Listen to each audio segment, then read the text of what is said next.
playing on the previous question and applying it to talking about Humperdinck here, and we didn't see his stuff with the Hollywood Blondes as a heel. How tough is it to be a babyface manager? Well, it's almost impossible.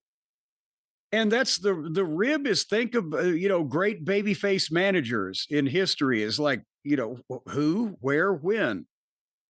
That's why I got a kick out of doing it with Paul E during that little run, because it was allegedly supposed to be impossible. And we did it briefly.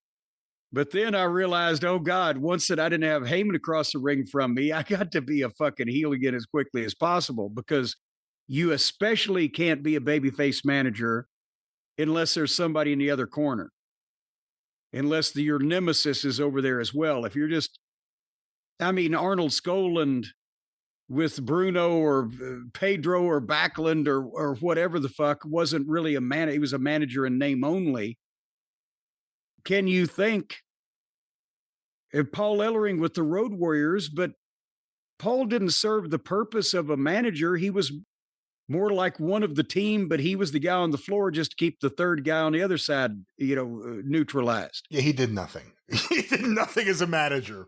Well, but as a baby fan, because that's the thing, they had established their relationship as heels, and it was both personal and professional. He was their wrestling manager and also their real manager.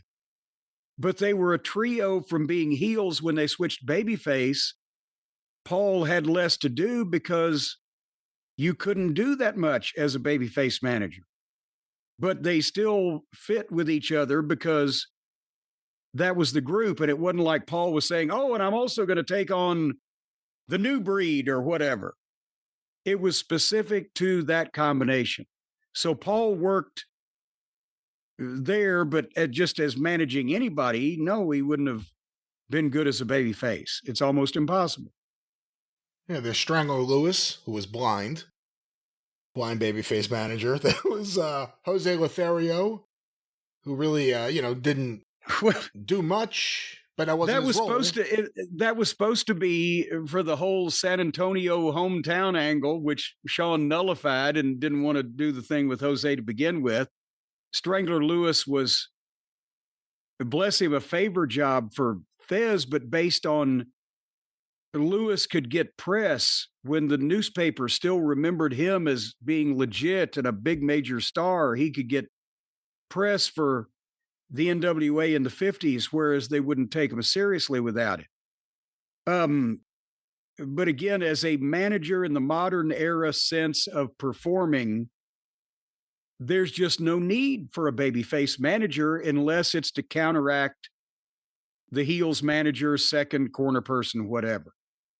And, only under those parameters does it really work. Is there a dynamic?